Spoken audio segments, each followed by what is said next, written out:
I'm Michael Easton. I look after the agency business for Vickery Holman across the hospitality sectors for the Southwest. I deal with a range of people from independent operators to small groups, regional brewers to international brands.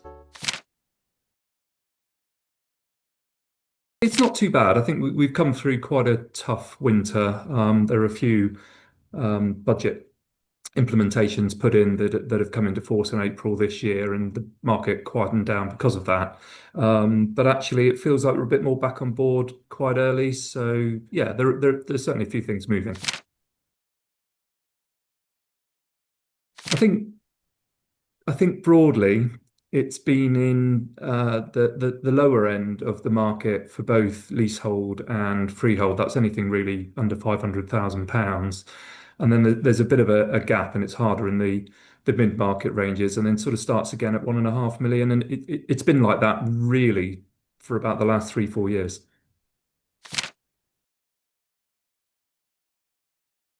We've always got fun things going on. At the moment, I've got anything really from a feasting hall down in West Cornwall, across to a holiday park lodge on the North Devon coast. We've got a cove for sale, and there's some interesting bits and pieces. I suppose one of the ones more recently has been an international hotel brand, which we're looking to get down into the southwest for a new build site.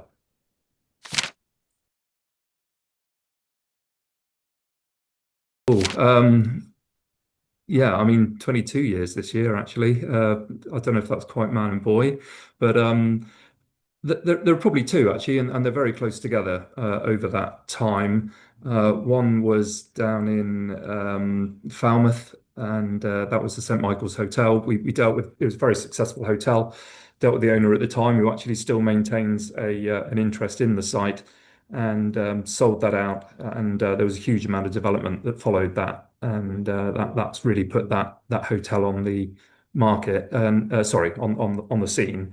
And then in more recent years, in fact, just below the hotel, there's Skinninvasey Beach Cafe, where again, long-term ownership and quite a successful site, but in fact sold to new owners who've put in new energy, new investment, and that's a site that again goes from strength to strength.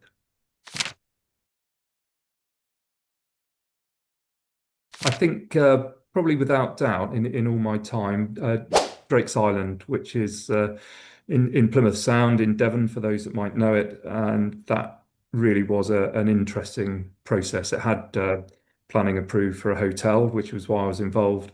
But as a boy interested in Enid Blyton, it really was the island of adventure, and that was a great disposal process. And we do tend to see some sort of slightly weird and wonderful things. I think between that and a nuclear bunker just outside of Salcombe, they're probably as interesting as I've had over the years.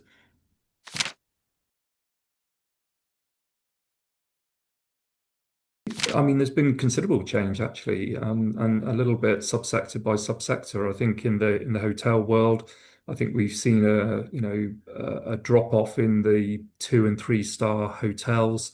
We've seen Airbnb come in and sort of take the guest house market on, and quite significant changes there. I think we've lost a lot of stock, but at the same time, I think we've also seen development of larger modern hotels and brands, and in the boutique world, I think they tend to sort of really push their offer more and more. But ultimately, I think we've got a lot of budget and brand hotels available, and some very smart boutique sites.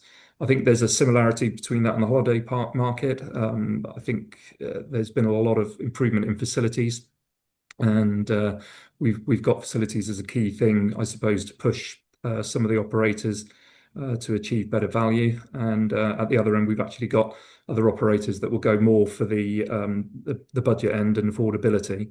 Restaurants, 20 years, I think we've seen a huge growth in the high street chain and the casual dining market, but that's died down considerably, and we're probably where we should be these days.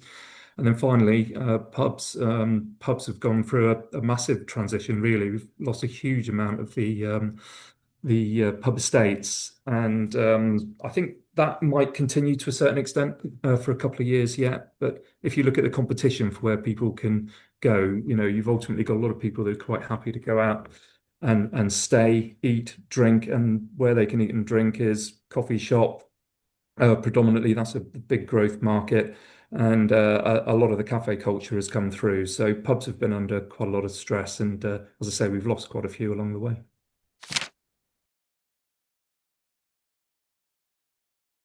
I think generally the industry has taken great strides to adapt and change, and it is super resilient. I think we've got a lot of very good operators out there actually, and they continue to evolve their product as it sort of meets the customer demand. And we've got a few actually where they're better celebrating what they've got. And we've got some really, really interesting hospitality sites, which you don't necessarily need to tinker too hard with, just to celebrate the heritage and whatnot. I think the key, though, principally is a bit more government support. We've had a huge amount of government compliance come through, and certainly a lot of that has sort of been pushed into ultimately what these guys are going to profit from. And you will find that operators are in it for a reason, and it's a great industry to be in, but ultimately they do need to make some money in order to continue this evolution.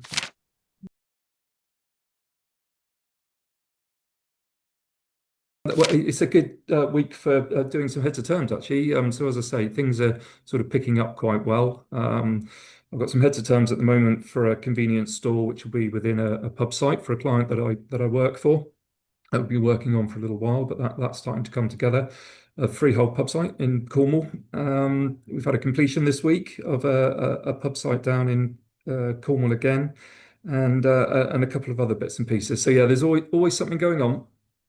Anybody wants to get in touch, talk about hospitality, certainly I've been looking at the sector for quite some years and always happy to talk to operators and people interested in getting involved in the sector. So yeah, please make contact and maybe we can help.